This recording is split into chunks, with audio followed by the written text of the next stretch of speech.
23도, 습도는 44%입니다. 지금까지 이성민이었습니다. KBS 제일라디오 5시 뉴스를 마치겠습니다. KBS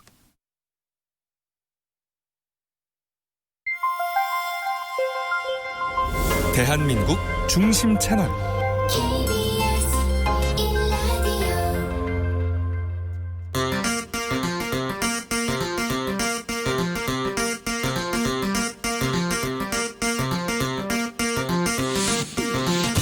주진우 라이브.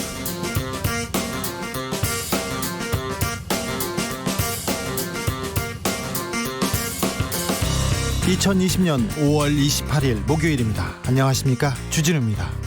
이제 내일이면 20대 국회가 끝납니다. 4년 내내 치열했습니다.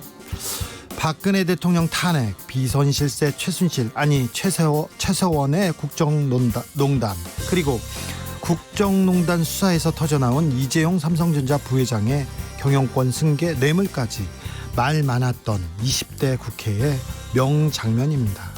국정농단의 중심에서 최순실을 맺혔던 안민석 더불어민주당 의원과 함께 20대 국회 마지막을 정리해 보겠습니다.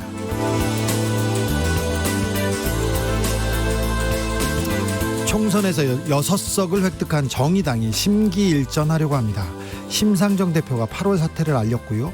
새롭게 태어나기 위해서 혁신위원회를 구성했습니다.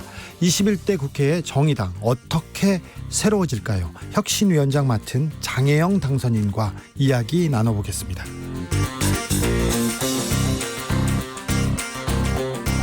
지하철 2호선 구의역에서 혼자 스크린도어를 손보다가 사고를 당한 김군을 떠나보내고 4년이 흘렀습니다. 우리는 함께 분노하고 애도했습니다. 구의역에서 올해도 김군을 추모하는 메모가 가득 붙었다고 합니다. 하지만 수많은 김군들은 오늘도 여전히 사투를 벌이고 있습니다. 우리 노동자들의 아픈 현실 주스에서 짚어보겠습니다. 나비처럼 날아 벌처럼 쏜다. 여기는 주진우 라이브입니다.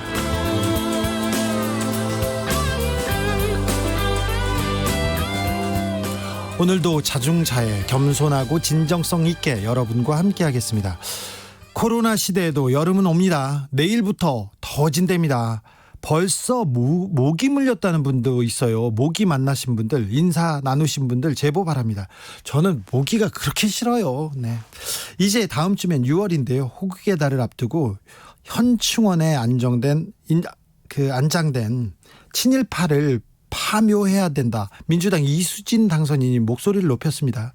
그러자 오늘 조선일보에서 이런 내용의 사설이 나왔습니다. 백선엽 장군이 현충원 못 간다면 더 이상 대한민국 아니다. 네. 국가보훈처에서 서울 현충원의 자리가 없어서 대전 현충원으로 모실 수밖에 없다, 이런 얘기를 했나 봐요. 그런데 조선일보는 사설에서 이들이 백장군을 공격하는 진짜 이유는 그가 친일파여서가 아니라 6.25 때 공산군과 싸웠기 때문이다, 이렇게 말을 했는데 무슨 얘기를 하는지는 알겠죠. 조선일보의 말. 네. 친일파는 그렇지만 공산군과 싸워 이겼기 때문일 것이다. 네. 알겠습니다. 조선일보. 현충원에 안장된 친일파 파묘, 여러분은 어떻게 생각하시는지 여기에 대해서도 의견 보내주십시오. 김심등님, 시작부터 버벅대시네요. 네, 죄송합니다. 오늘은 좀 깔끔하게 해보겠다, 이렇게 제가 마음가짐을 했거든요. 기도도 했거든요. 그래서 더 버벅대는 것 같습니다. 죄송합니다. 생긴 대로 하겠습니다. 샵 9730, 짧은 문자 50원, 긴 문자 100원. 제가 버벅대는 거에 대한 의견도 제가 받겠습니다. 따끔한 충고 받겠습니다. 콩으로 보내시면 무료입니다. 사연 보내주시면 적은 작은 선물로 보답하겠습니다. 그럼 시작하겠습니다. 시끄러운 세상, 더 시끄러운 정치, 풀리지 않는 갈등, 꼬이는 일상, 답답하신가요? 저에게 오십시오. 주 기자가 여러분의 답답한 속을 뚫어드립니다. KBS 1라디오 주진우 라이브.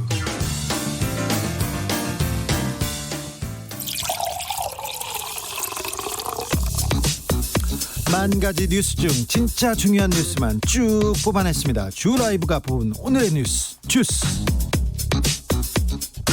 시사인 변진경 기자 안녕하세요. 네, 안녕하세요. 네, 걱정이 큽니다. 코로나가 다시 확진자가 너무 많이 늘고 있습니다. 네, 많이 늘었습니다. 네. 오늘 0시 기준 신규 확진자 수가 79명입니다. 네. 이렇게 급증한 데는 경기도 부천의 쿠팡 물류센터 집단 감염의 영향이 크고요. 네.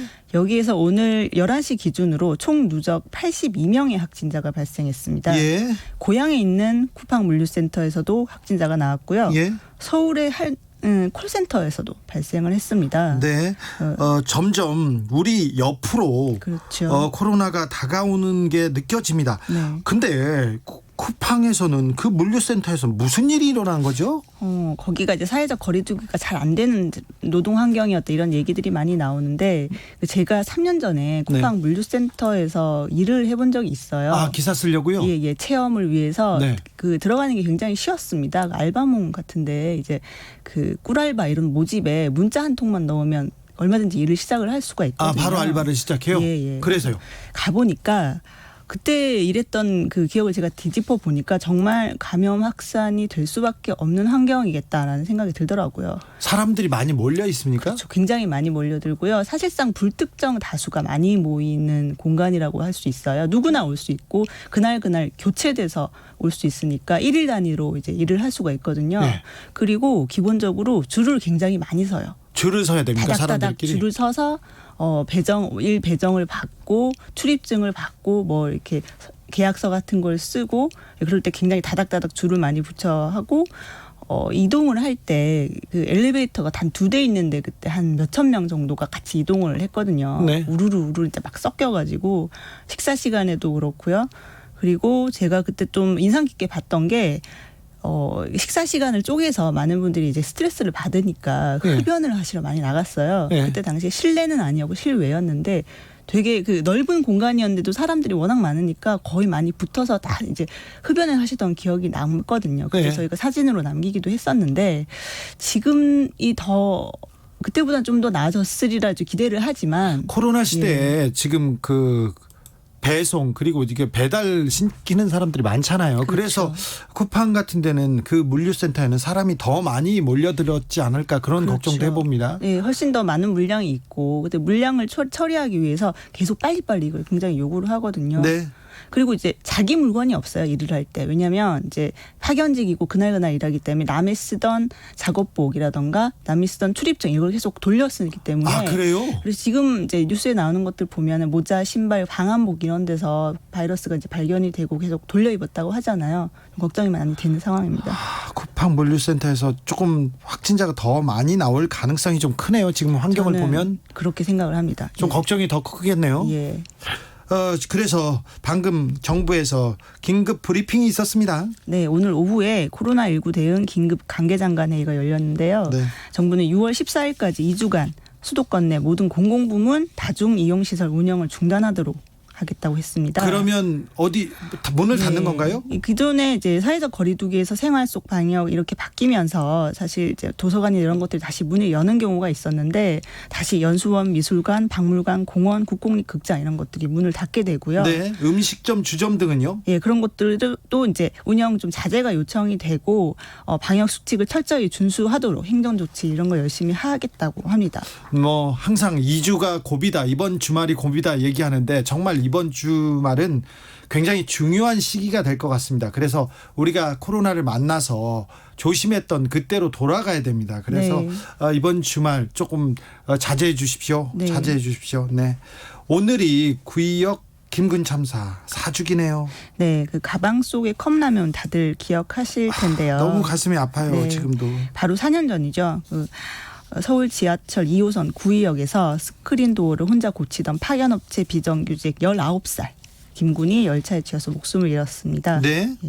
근데 이렇게 일하다가 죽어서 퇴근을 못하는 노동자들이 그간 4년 동안에도 계속 발생을 했어요. 줄어들지 않고 있습니다. 네, 산업재해 사고로 사망하는 노동자 수가 지난해 855명이었습니다. 네. OECD에서 압도적으로 많은 수치고요. 네. 그리고 올해도 여전해서 지난 4월에만 91명이고요. 4월에만 91명이 네, 죽었어요. 지난달에만요. 네. 예. 근데 이게 또 뉴스에 나오거나 해서 알려진 숫자만 그렇고요. 예. 가까이는 이천 물류창고 화재로 숨진 분들도 여기에 포함이 돼 있고요. 또 꾸준하게 사실 우리가 잘 모르는 채로 그 산재 사망을 해온 경우가 굉장히 많습니다. 네. 근데 특히 좀 유명한 기업이 있는데요. 현대중공업입니다. 네. 꾸준하게 산재 사망자를 내기로 유명한 곳이에요. 왜 그렇죠? 여기가 뭐 게임사, 추락사, 질식사 이런 곳인데요. 큰 배를 네. 만드는 곳이기 때문에 뭐 사고가 있을 수는 있으나 산재 사고가 특별히 현대중공업에서 많다는 뉴스는 계속되고 네. 있습니다. 네, 이전부터 계속 문제 제기가 됐는데 고용노동부가 그래서 이제 올해 3명이 죽고 나서 특별 감독을 하러 갔어요. 네. 그런데 특별 감독이 끝난 바로 다음 날에 4번째 산재 사망자가 발생했습니다. 어떤 분이시죠? 네, 바로 일주일 전에 돌아가셨는데요. 현대중공업 하청업체의 하도급 업체, 그러니까 재하청으로 일하시던 34살 김성인 씨이시고요. 하청의 재하청입니다. 네네. 근데 역시 회사 측에서 정해진 안전 규정을 지키지 않아서 생긴 사고고요. 안전 규정을 다할 그 회사의 의무를 하지 않았죠. 네. 그래서 이제 근로 감독을 한다고 해도 그때만 지키는 척하고 보는 눈이 없으면 그대로 위험하게 일을 시키는 게 반복이 된다고 합니다. 네, 징벌적 손해배상 그리고 이렇게 생명을 잃는 그 작업장을 운영한 작업장이나 회사는 크게 벌을 하면 이 산재 사고가 줄어들 텐데 영국에서도 그런 사례가 있었고요. 그런데 우리 산업 현장에서는 잘 지켜지지 않고 있습니다. 네. 왜 이런 일이 반복될까요? 한마디로 회사 측에서 산재를 방지하는 것보다 산재가 발생해도 욕을 좀 먹고 벌금 조금 내는 게 더 비용이 싸기 때문입니다. 이것 때문에 그래요. 예. 돈 때문에 돈 더 벌려고 우리 노동자를 그 위험한 현장에 밀어넣고 있는 겁니다. 네. 일하는 사람한테 적절한 안정 장비를 주고 또 교육을 시키고 또 지침대로 작업 공간 갖추고 휴게 시간 주고 이런 게 사실 다 산재 사망 이런 방지책이거든요. 예. 근데 여기에 다 돈이 들어요. 예. 그러니까 이것보다는 차라리 뭐 한두 분 다치거나 돌아가시더라도 벌금 조금 내고 더 업무 효율 높여서 계속 빨리빨리 일을 처리하는 게 더 중요하고 돈을 더 많이 벌게 되니까 네. 계속 이걸 반복을 하는 거죠. 아니요. 돈을 위해서 지금 생명을 자꾸 바꾸는 목숨을 자꾸 바꾸는 이런 행태는 조금 벗어나야죠. 네. 우리가 앞으로 어떻게 가야 됩니까? 어떻게 해야 이 상황이 좀 나아질까요? 이제까지 뭐 뉴스로 보도를 하고 또 촉구를 하고 뭐 기자회견을 열고 이렇게 사실상 기업의 선의를 바래왔는데요. 비판을 하면 너희들 말을 잘 듣겠지 이런 식으로. 근데 이제는 더 이상 선의에 기댈 수가 없고. 그럼요. 예, 중대재해기업처벌법 같은 법을 만들어야 된다는 목소리가 높습니다. 예. 예. 어떤 법이죠? 예를 들면 노동자가 일하다가 다치면 사장이 형사처벌을 받을 수 있는 거고요. 예. 또 노동자가 사망하면 그 기업은 망한다. 이 정도의 메시지가 있어야 그 구조를 바꿀 수 있다는 겁니다. 사실 이거 김군 사건 때 그 국회에서 법을 만들겠다고 말은 많았어요. 네, 굉장히, 그런데요. 네, 의혹이 높았는데 20대 국회에서도 실제 제출이 됐고요. 고 노회찬 의원이 발의하기도 했죠. 그런데요. 예. 그런데 지금까지 아직 그대로 있고요. 처리되지 않고요. 그래서 21대 국회에서 할 일이 좀 있을 것 같습니다. 네, JHY님입니다. 알바해봐서 아는데 쿠팡 물류센터가 전국에 많은데요.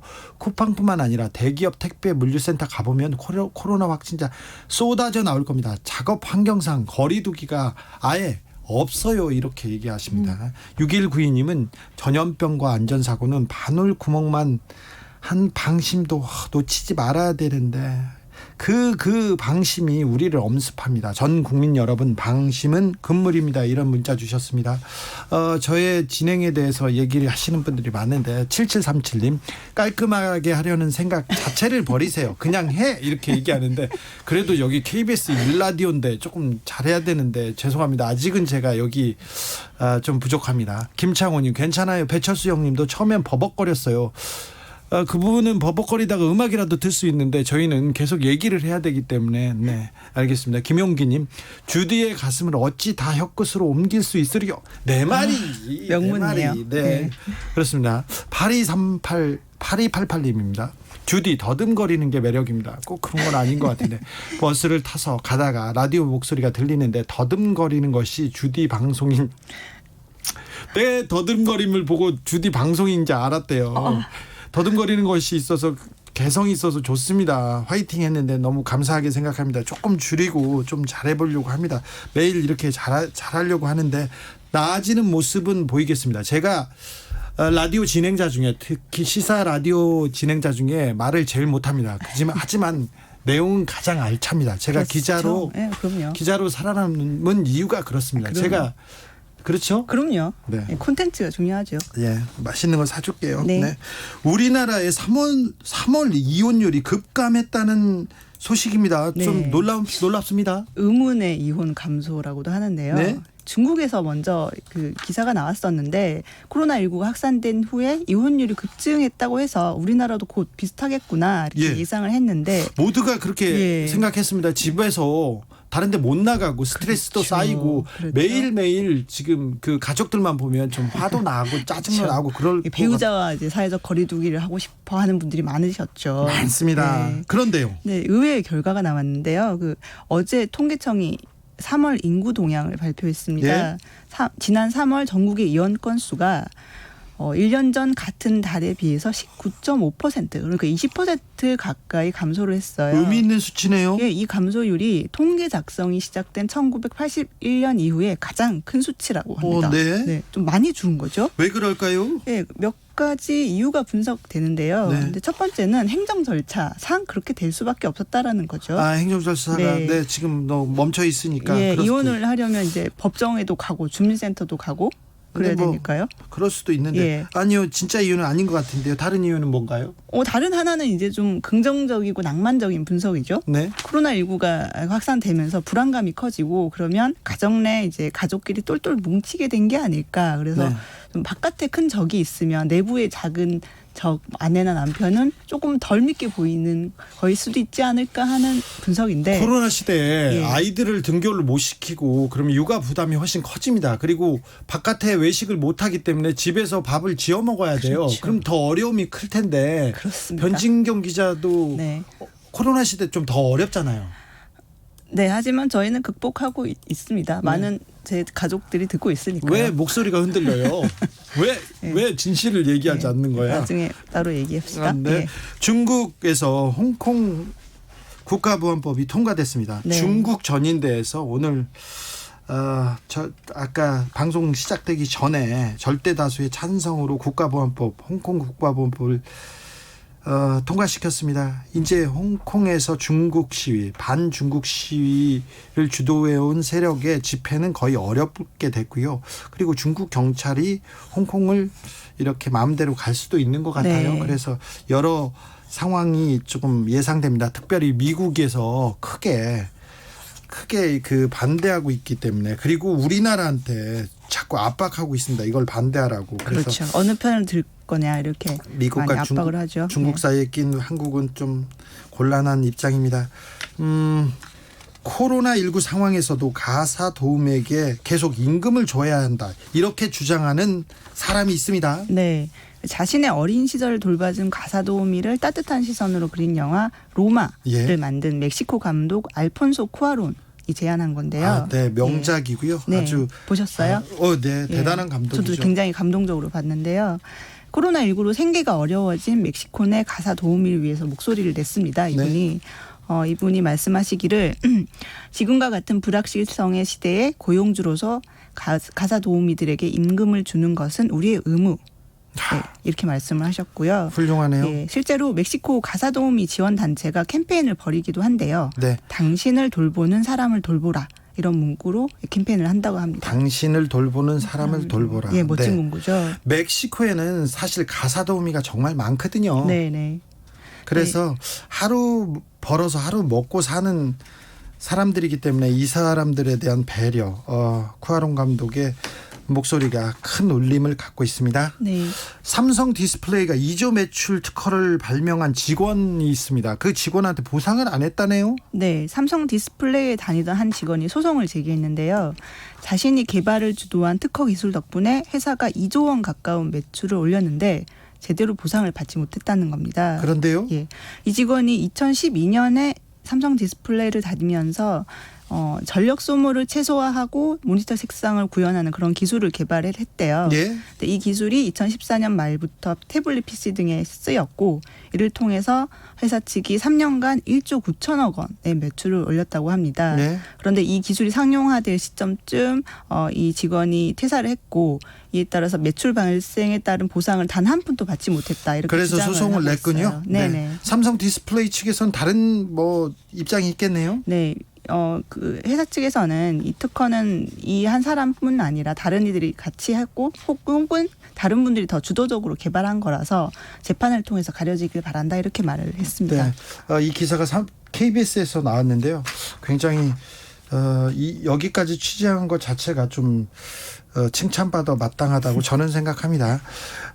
오늘 삼성 휴대전화 갤럭시 노트 7 폭발 사고에 대한 대법원 판결도 있어요. 폭발 사고가 잇따르자 소비자들이 위자료를 지급해달라, 불안하다 이렇게 소송을 했는데 오늘 대법원에서 정신적 손해는 배상받을 수 없다 이런 판결을 내렸습니다. 삼성은 책임이 없다 이렇게요. 그런 판결이 있었다고요. 9814님이 이혼율 낮아진 이유는 재난지원금 같이 써야 하니까요. 네. 일리 있는 지적인가요? 그런 굉장히 현명한 분석이십니다. 그렇습니다. 예. 그런가요? 네. 뉴스 내용은 다 끝났는데 저도 뉴스를 하나 전해드릴게요. 제가 그 뉴스 진행만 해야 되는데 자꾸 기자여가지고 이 단독 욕심이 있어서 하나만 전합니다. 2012년 대선 직전에 오피스텔 감금 사건 기억하시죠? 네. 기억나시죠? 빨간 목도리. 예. 네. 국정원 심리전단 직원 김하영 씨가 여론조작 댓글 그러니까 문재인 후보를 공격하는 댓글을 달다 발각됐는데 그러니까 여론 조작 사건인데 갑자기 감금 사건으로 바뀌었습니다. 김하영 씨가 오피스텔 문을 걸어 잠고 증거 인멸을 했거든요. 그런데 국정원과 언론이 이거는 셀프인데 감금 사건이다 이렇게 만들었죠. 그런데 2012년 대선에서 박근혜 대통령이 당선이 되고 그 다음에 2013년 검찰에서 수사에 나섰습니다. 그런데 김하영 씨는 국정원법, 공직선거법 위반, 업무방해 조사는 받았는데 말단 직원이라면서 불기소 처분했어요. 그러니까 아무런 죄를 묻지 않았습니다. 2017년 문재인 정부 들어서 국정원 적폐청산 TF팀이 이렇게 꾸려졌는데 김하영 씨는 댓글을 달았지만 말단 직원이고 해서 그 죄를 숨기며 거짓말하고 원세훈 전 국정원장을 위해서 거짓말한 내용만 가지고 위증 혐의로 기소됐는데 무죄를 받았습니다. 그런데 국정원이 민주주의를 공격한 극악무도한 범죄지 않습니까? 공무원이 선거에 개입하고 조작하려고 했는데 특별히 국정원 직원은 더 큰 벌을 받아야 되거든요. 그런데 국정원 내에서도 그 어떤 징계도 어떤 반성도 없었습니다. 그래서 김하영 씨는 그냥 회사를 잘 다녔는데 재판 받느라 조사 받느라 업무 제대로 안 하고요. 계속 휴가를 쓰고 회사에 나오지 않았습니다. 그런데 김하영 씨가 최근에 전산 사무관으로 승진했습니다. 지금 승진했습니다. 네. 축하드릴지 모르겠습니다. 반면에 국정원 댓글 활동이 이게 양심을 반하고 국정원 국가기관이 절대 하면 안 된다고 고발했던 직원이 있습니다. 국정원 직원 정한무개 씨는 재판을 받았고요. 벌금 100만 원을 받았습니다. 그런데 100만 원을 받자마자 국정원으로 돌아와서 강등됐습니다. 서훈 국정원장 시절에. 그리고 결국은 조직에서 쫓겨나야 했습니다. 서훈 국정원장님, 국정원 개혁을 요구하는 게 제 잘못인지 국민들이 관심을 안 갖는다고 해서 국정원 개혁이 산으로 가는 것은 뭐라고 해야 되는지 좀 대답할 때인 것 같습니다. 교통정보센터로 가겠습니다. 오수미 씨. 네, 이 시각 교통정보입니다. 1시간 사이 교통량이 빠르게 늘었는데요. 먼저 천안 논산간 고속도로 천안 방면은 남풍세에서 화물차 사고도 났습니다. 처리를 하고 있어 주의를 하셔야겠고요. 서해안 고속도로 서울 쪽 정체의 길이가 점점 길어지고 있는데요. 바란부터 화성휴게소까지 8km, 매송휴게소에서 용담터널까지는 4km 막히고요. 더 가서 서서울요금소에서 조남분기점, 일찍에서 금천 사이로 각각 밀리고 있습니다. 영동고속도로 인천 가는 길 여주 일대에서 공사 여파로 막히고 있습니다. 이후 신갈에서 광교터널, 북수원에서 동군포, 군자에서 영동선 끝까지 움직임이 둔하고요. 서울 양양고속도로 서울 방향은 미사를 지나 강일까지 답답한 흐름 이어지고 있습니다. 지금까지 KBS 교통정보센터였습니다. 주진우 라이브.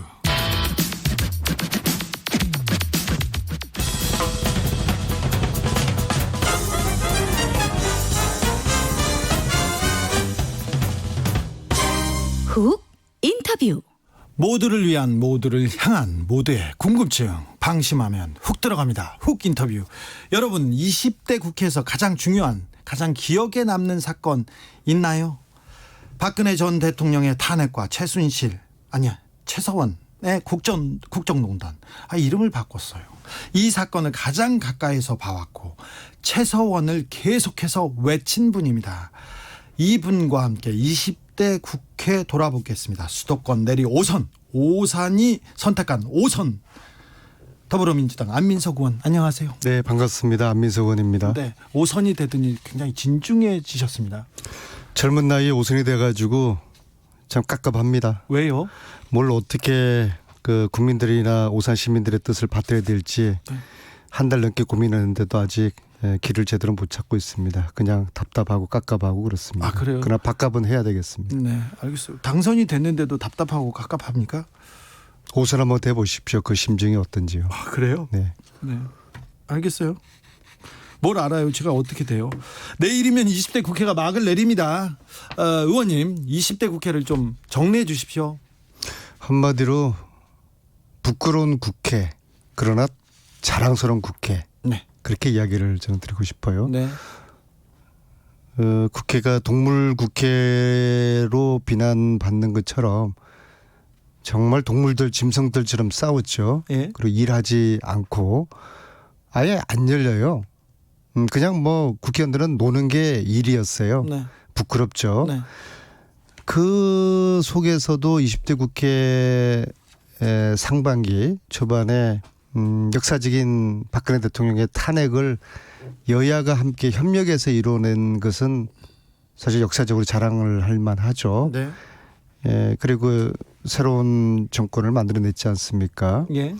또 한편으로 노무현 대통령 DJ 때부터 하려고 했던 검찰 개혁, 이것을 이루는 데 필요한 법을 만들었지 않습니까? 네.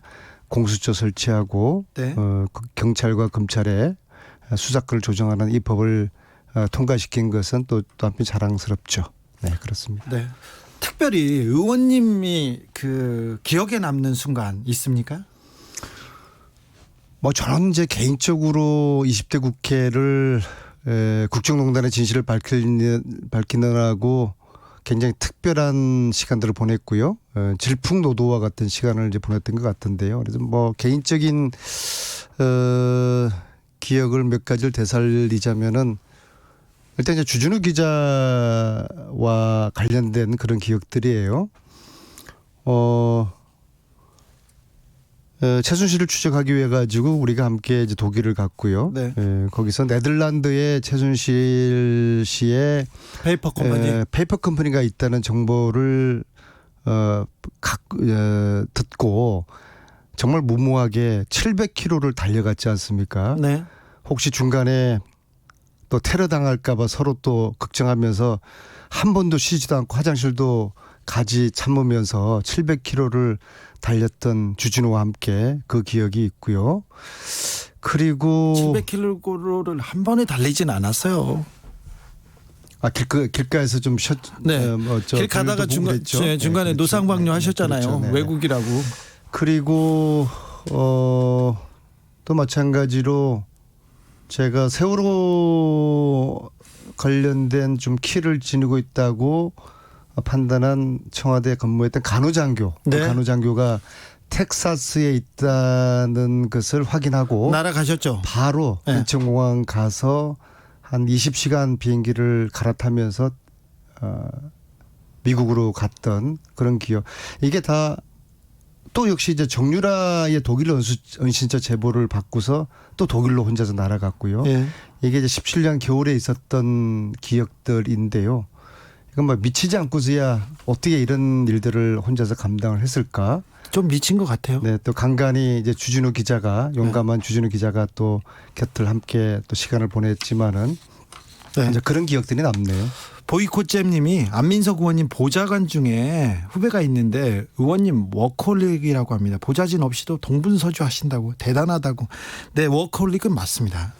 확실히 제가 맞습니다. 노는 건 좋아하는데요. 이 네. 당시에는 정말 이 일을 캐느라고 미쳤죠. 네, 그런 것 같습니다. 영화 남산의 부장들을 보면서 의원님이 좀 남다른 장면, 공감하는 장면이 있었다고 저희 제작진한테 얘기하셨다면서요? 거기에 닭 분쇄기로 김영욱을 갈지 않습니까? 네. 그런 그 두려움을 네. 17년, 18년 그때 이제 저는 저 혼자 그런 두려움을 가졌는데 왜냐하면은 네. 그 최순실의 내부자가 있었어요. 예. 그 내부자가 저랑 자주 접촉을 하면서 내부 정보를 많이 갖다 줬어요. 그러면서 항상 헤어지면서 저에게 툭 던지는 이야기, 의원님 조심하셔야 됩니다. 저들은 지도새도 모르게 사람을 죽입니다. 특히 독일 호텔에서 혼자 자고 있을 때 그분의 그런 이야기를 들으면은 정말 섬뜩하죠. 그래서 실질적으로 자다가 대사관에 영사관에 연락을 해서 좀 젊은 직원 좀 같이 와라. 무서우니까 같이 자자. 아니, 그런 적이 몇 번 있었어요. 이건 좀 오버한 것 같아요. 제가 독일에 의원님하고 같이 최서원 씨입니다. 최서원 씨 재산을 찾으러 간다고 갔는데 방을 같이 쓰자는 거예요.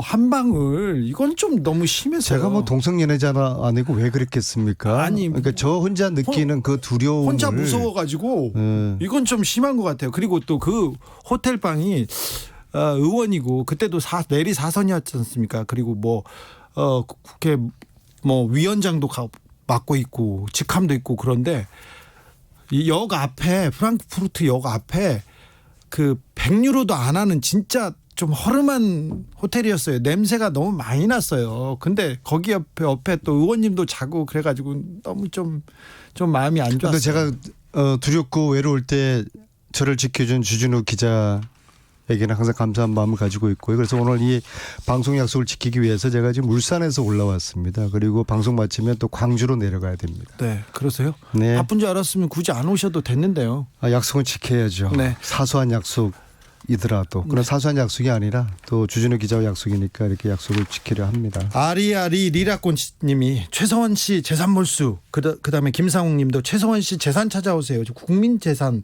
국가 재산인데 국민들에게 좀 나눠 줍시다. 그런데 검찰이나 국세청 국가기관에 최서원 씨 그리고 박근혜 전 대통령의 비자금으로 의심되는 돈에 대한 추적 이 과정이 가다가 서 있습니다. 좋은 말씀이신데 이 자리를 빌어서 제가 분명 말씀드리고 싶은 것은 그 일각에서 이제 태극기 부대라고 칭하는 그런 분들로 보입니다. 저를 끊임없이 공격하는 것이 안민석 의원이 최순실 재산 300조라고 그랬지 이 거짓말쟁이야. 그러면서 저를 거짓말 프레임도 몰아냅니다. 네. 제가 300조 주장한 적이 없고요. 제가 미친 사람이 아닌 이상 그럴 리가 있겠습니까? 단지 최순실 재산을 몇 개월 동안 추적한 내용을 제가 끝나지 않은 전쟁이라는 그 책 속에 다 담아뒀는데 네. 이것을 조사하려고 그러면은 국가 권력의 적극적인 의지가 필요하고도 봅니다. 그리고 또 한 가지 이 돈의 원천은 박정희 시대부터 거슬러 가야 되기 때문에 공소시효를 없애는 특별법이 필요합니다. 그래서 제가 그 법을 제출을 했었는데요. 일도 특정 정치 세력의 반대로 그 법이 단 한 발짝도 논의되지 못해서 21대는 그런 은닉재산을 포기할 수는 없는 거 아니겠습니까? 네. 그래서 그 법안을 다시 발의를 해서 이제 국회 분위기가 좀 달라진다고 하니까 이제 역사의 진실을 밝히고 끝나지 않은 전쟁을 마무리하려고 합니다. 최순실 씨, 최서원 씨 재산관리인으로 지목된 데이비드 윤이라는 분이 네덜란드에서 체포돼 가지고 지금 송환 과정 중에 있습니다. 그런데 재판이 길어지고 있어서 송환이 안 되고 있는데 데이비드 윤에 대한 수사가 진행되면 조금 그 재산에 대한 흔적을 쉽게 찾지 않을까 그런 생각을 해보는데 이 부분은 왜 이렇게 안 되나요? 일단 그 친구가 국내 송환을 거부를 하고 있고요. 예. 자기는 재판을 네덜란드에서 받겠다고 그렇게 하고 있고요. 그다음에 특히 이제 가령 그 친구가 데이비드 윤이 국내 송환이 되더라도 얼마큼 그 친구로부터 진실을 밝혀낼 수 있을 것인가, 그 친구가 얼마나 이 판도의 상자를 여는데 진정으로 협력할 것인가, 거기에 대해서는 또 좀 우려가 있죠. 네. 데이비드 윤의 자택에 안민석 의원과 제가 찾아간 적이 있습니다. 그래서 그 사람한테 뭐라도 좀 물어보고 싶어서 갔는데 띵동띵동 누르자마자 거기서 한국에서 온 안민석입니다. 그 얘기를 듣고는 독일 경찰에 신고했어요. 그러니까는 그래도 뭐 일국의 국회의원이고 또 정말 창피했습니다. 그래도 국회의원인데. 네. 신고를 해가지고. 근데 안민석 의원이 경찰이 오니까 엄청 빨리 달려가더라고요. 아니죠. 그거는 그렇게 말씀하시면 안 되고요. 저도 달렸습니다. 저는 도망가지 말자고 했는데 주 기자가 도망가자고 해서 도망갔던 겁니다. 아니 문제가 커지니까 나는 피해 있겠다. 의원님은 계셔라.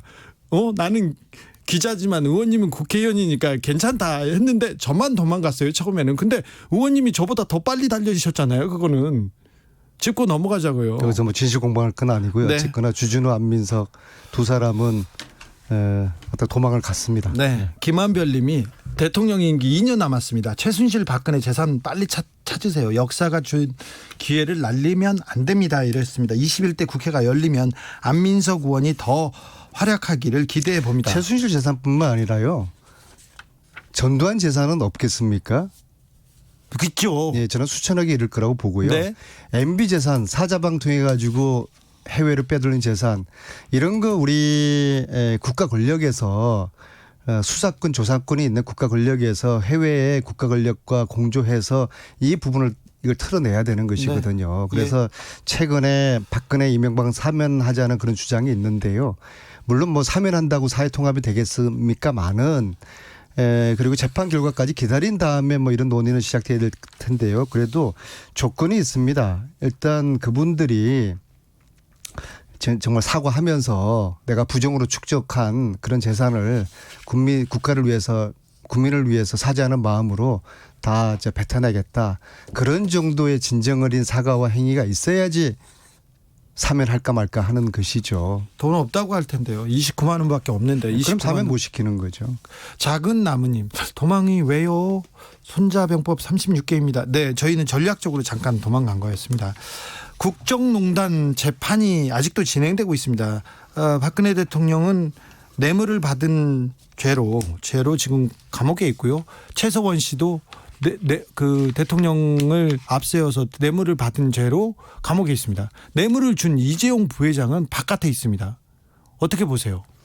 삼성과 이재용에 관련 뭐 전문적인 연구는 우리 주 기자가 많이 하셨고 그래도 뭐 주 기자 이제 전문 분야고요. 어쨌거나 이재용 부회장 역시도 법 앞에 평등해야 된다. 예. 그 원칙을 가지고 다루셔야 될 것 같고요. 이제 최근에 노조를 허용하겠다. 내지는 자녀에게 상속시키지 않겠다. 네. 그런 나름대로의 아주 놀라울 만한 그런 선언을 했음에도 불구하고 국민들이 별로 감동을 별로 안 받는 것 같아요. 예. 그래서 이제 말이 아니라 진정 어린 좀 행동으로 그 행동 속에는 지난 시절 정경유착했던 특히 박근혜 시절에 어떤 네. 진솔한 네. 어떤 자기 참회 예. 그런 모습을 국민들이 보고 싶어하는 것 같아요. 안민석 의원님 그러기를 바라겠습니다. 네. 5선이 되더니 굉장히 이렇게 차분해지셔가지고 제가 좀 당황스럽습니다. 삼성 얘기가 나오니까 더 진중해지셔가지고 조금 놀라운데요. 의원님. 국정조사 청문회가 있었어요. 그때 그 당시에 재벌 회장들이 다 와 있었지 않습니까? 이재용 부회장도 와 있고 그때 느낀 이재용 부회장을 본 느낌이 어떻습니까? 이재용과 삼성에 대해서는 네. 어떤 주기자가 잘 아시잖아요. 저는 조금 알죠, 조금. 네. 그래도 뭐 가장 많이 조사도 했고 연구도 하신 분이 주기자이기 때문에 이 부분은 주기자님이 적당한 기회에 말씀을 해주시고요. 제가 네. 단지 이제 국정농단 그 청문회 때 대면했던 이재용 그 부회장의 그런 모습은 상당히 좀 두려워하는 앞날에 대해서 네. 두려워하는 그러한 평소에 이 회장 부회장의 모습과는 다른 그러한 좀 느낌이었습니다. 알겠습니다. 네. 21대 국회가 열립니다.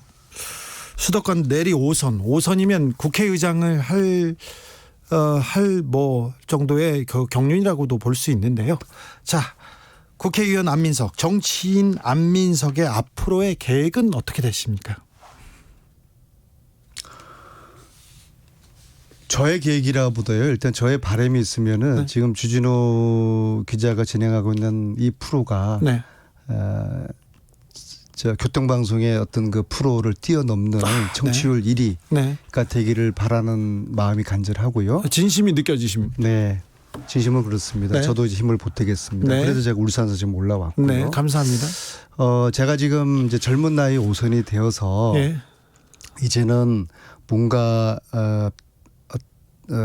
좀 배려하는 그런 정치를 해야 될 것 같습니다. 아, 그래요? 특히 지금 이번 총선을 통해서 저희 영남의 결과가 굉장히 안 좋지 않습니까? 예. 제가 지금 부산, 울산을 오늘 아침 오전까지 요즘 왜 그렇게 부산, 울산 그쪽에 자주 가세요? 전당대회하고는 무관하고요. 예. 제가 이번 임기를 마치면서 내일까지가 마지막 임기지 않습니까? 네. 그래서 임기를 마치면서 무엇을 할까 생각을 하다가 흠지 영남을 가서 우리 지지자들이나 우리 단체장들을 만나서 용기도 북돋우고 제가 그분들을 도울 수 있는 그런 미력이나마 힘이 되는 그러한 역할을 해보자 해서 다닌 것이고요. 예. 근데 앞으로 지금 현재 더불어민주당 당선자 중에서 영남 출신이 수도권 의원들 중에서 영남 출신이 한 몇 분 될 것 같아요?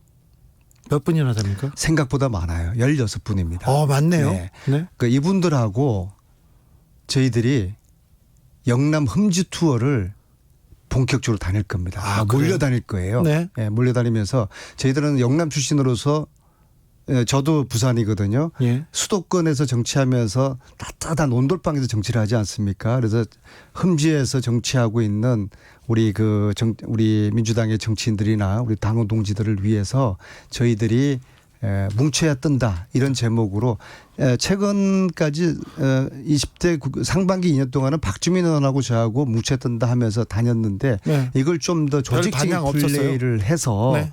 그래서 영남 흠지를 다니면서 영남과 호남 간에 기울어진 이 균형을 좀 맞추는 역할을 하려고 하고요. 그다음에 두 번째로 네, 굉장히- 뭐를 하겠냐고 묻길래 굉장히 좋은 생각인데 총선 전에 가시지 험지로 가시지 이제 당선되고 나서 가세요. 선거 때는 제가 갈 수가 없죠. 저도 뭐 제 그 지역구가 중요하니까 그다음에 그리고 마지막으로 6시까지 하는 거 아닙니까? 아니요, 빨리 혼자서 이거 그리고요. 네. 이제 요즘 유튜브 시대이기 때문에 네. 유튜브를 통해서 국민들하고 좀 소통을 하려고 합니다. 특히 제가 소통하는 게 아니라 네. 저는 좀 다리를 놓고 자락을 깔고요. 가령 우리 더불어민주당 초선 의원님들이 많지 않습니까? 네. 이분들이 어떤 생각을 가지고 있는지 어떤 사람인지를 국민들이나 우리 당원들이 알고 싶어 하거든요. 네. 그래서 그분들을 출연시키고 또 우리 당선자들이 하고 싶은 이야기들이 있을 겁니다. 그런 이야기들을 편하고 재미있게 할 수 있는 그런 유튜브를 만들고 가끔 또 공백이 생기면은 주진우 기자 같은 글출한 기자도 초청하고 그런 유튜브를 좀 운영을 하고요. 네. 알겠습니다. 이런 노력 그만하세요. 말고도 이제 그만하시고 그 다음 얘기는 다음번에 해주세요. 또 한 가지 더 우리 있는데요. 시간 끝났어요. 네, 인사해 주십시오. 6시까지 아닙니까? 아니라니까요. 5선이 됐는데 아직도 시간을 잘 못 맞춰. 배려 얘기하더니 나를 좀 배려해 주세요. 자, 인사해 주십시오, 의원님. 네. 하여튼 이 주진우 라이브 쇼가 청취율 1위가 라이브 쇼가 아니라 라이브 주진우 라이브.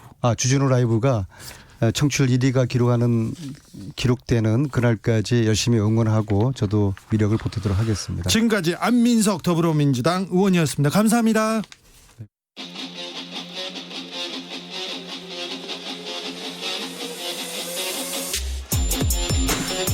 능력자가 나타났다.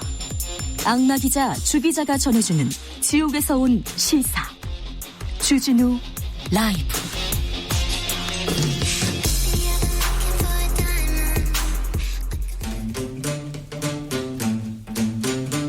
청년이 보고 듣고 느끼는 요즘 우리 사회, 그것이 궁금하다.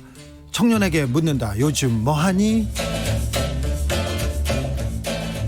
목요일은 역사로 읽는 시사, 밴드 양반들의 전범선 씨 오셨습니다. 안녕하세요. 안녕하세요. 오늘은 어떤 이야기 준비하셨어요?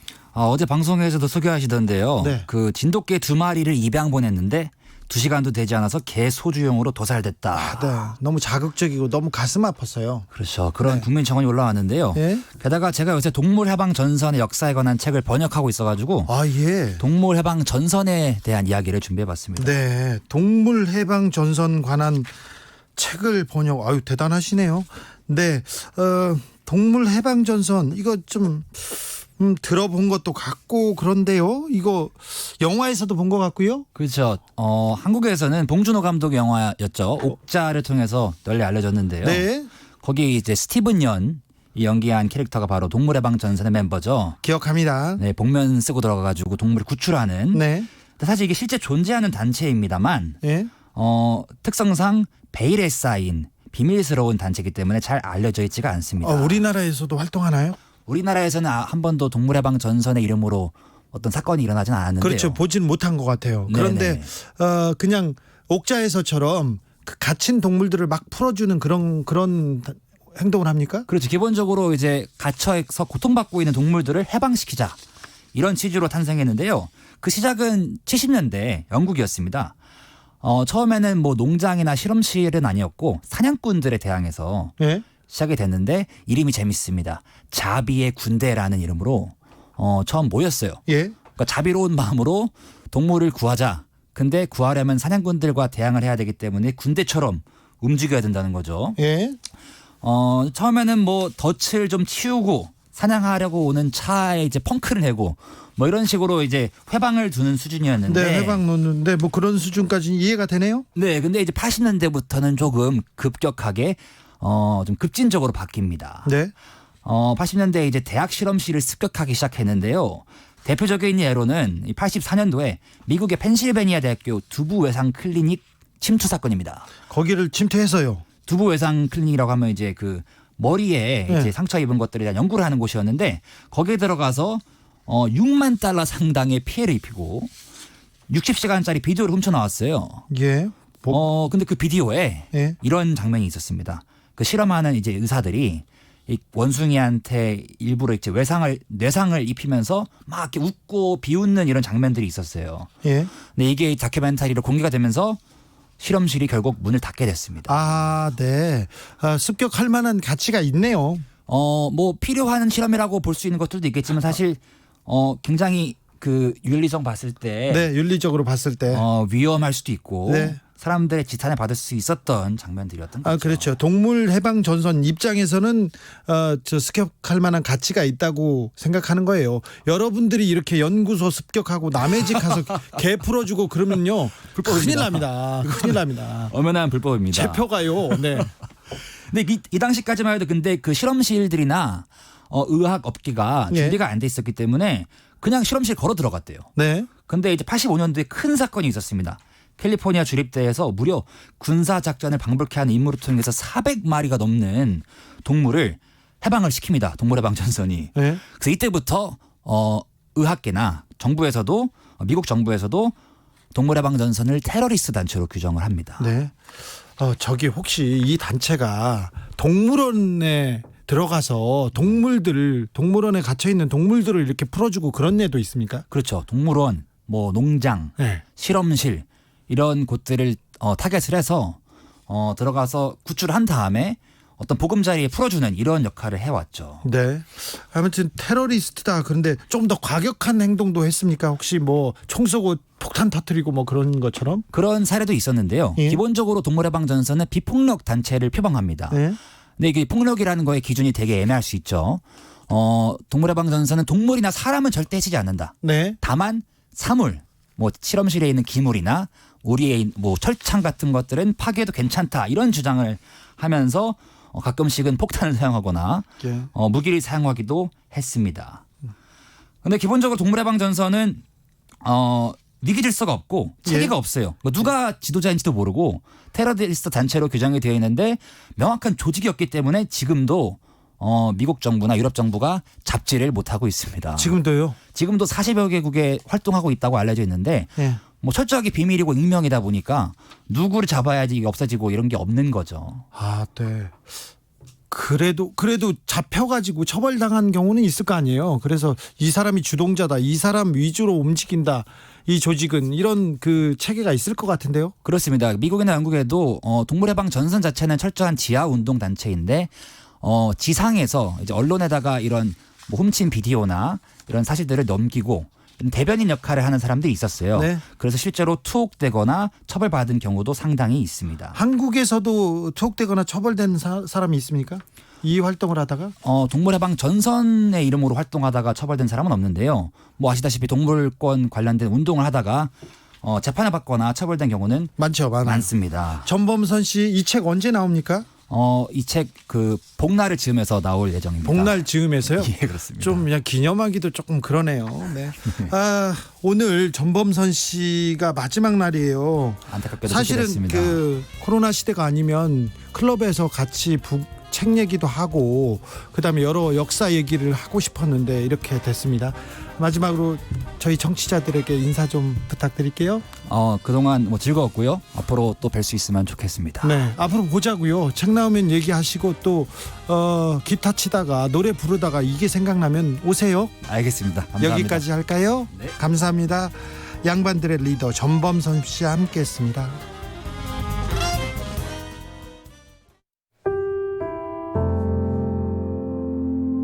KBS 라디오 연중기획 희망충전 대한민국 379번째